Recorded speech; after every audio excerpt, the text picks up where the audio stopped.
Hey guys, Kevin here from KJZ Music. In today's video I want to talk about the 5 key elements you got to have for your home recording studio. There's other elements that you could add to that to make additional improvements and things, but these are the things that you got to have. So let's walk through them real quickly, individually, and if you have any questions or comments, put them below and we'll try and get them answered. Either I will or some of the other folks out there watching this that maybe have some more experience than I do. So let's get started. Number 1, your computer. There's a lot of options out there. You're probably using a PC or a Mac, or maybe you've got an iPad or a laptop, and you would just want to get started recording. You can start on any of these devices that you currently have, and in today's devices you might be able to get away with recording 6 tracks to 8 tracks, maybe 10 tracks of guitar and vocals and some things like this. But you might find your limitations of your computer real quick as soon as you start hitting some higher numbers and adding these effects plugins and things like that. So you might need to upgrade at that time, especially if you're trying to record like a live drum kit and with a bunch of microphones simultaneously. That's going to require some processing power. Fortunately today we've got the iPad Air and the iPad Pro. If you like the touch screen, you could go with the Logic Pro that's in there, and that's what I use. I like to use Logic Pro with an iPad Air right now.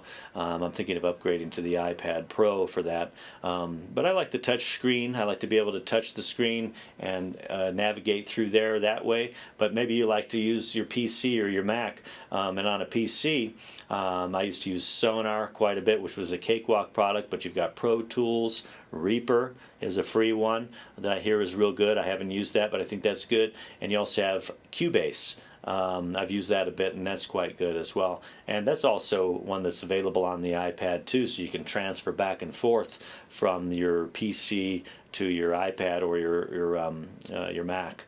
So if you've got Mac, of course, you can use a Logic Pro, right? That's a good one. So keeping these things in mind, you could always upgrade your PC. If you've got a desktop, you could upgrade your RAM. Maybe you've got 4 gig of RAM. You could update that, and get a larger card for that and install that into the slot there on your PC. It's not that hard to do. I've done that a couple times myself. In fact, I've done that with a laptop.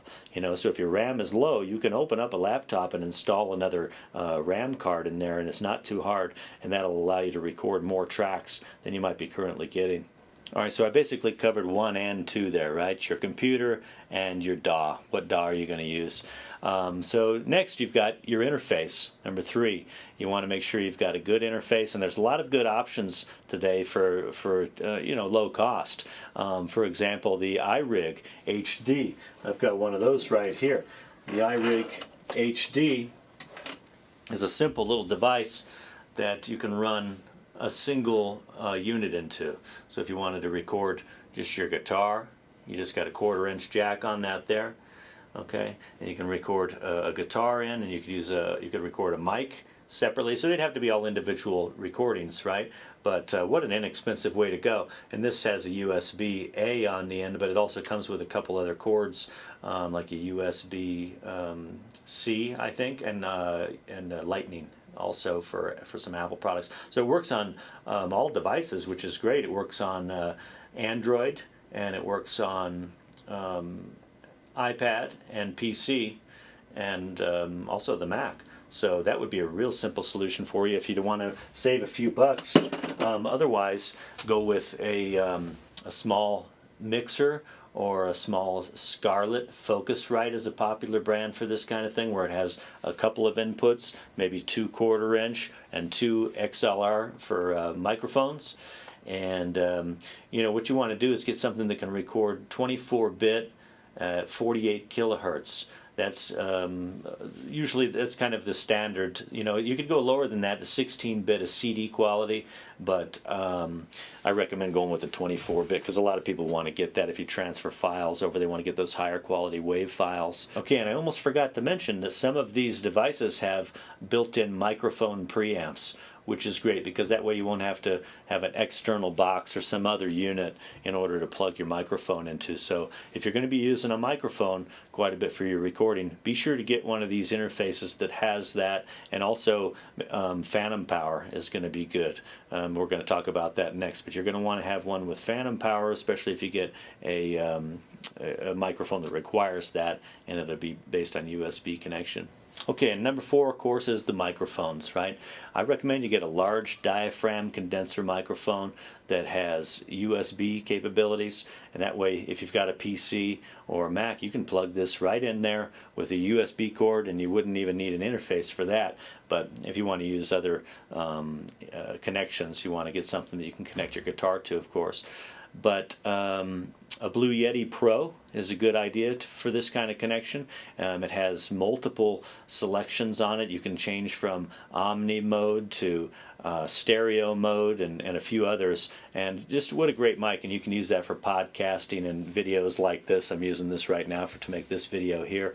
You could go with a Shure SM58, which is just a dynamic microphone, which is great for vocals. But as far as the recording guitars and things like that, see if you can afford a large diaphragm condenser mic. Now, as I said before, you're going to need something that has phantom power to power that kind of microphone if you don't go with the USB route. If you're going to have these other inputs and things, make sure your interface has phantom power. The Blue Yeti Pro does require that in order to operate with that connection.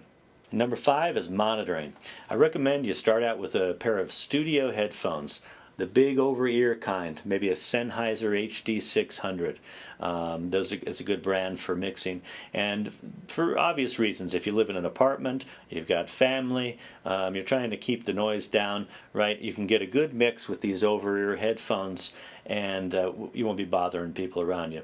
Plus, you can get a great flat response with these kind of headphones. They're really good for mixing, but if you've got the room for it, and you've got the family who's not going to bother you about it, get yourself a pair of monitors like these. These are powered JBL monitors. These are 8-inch woofers on these.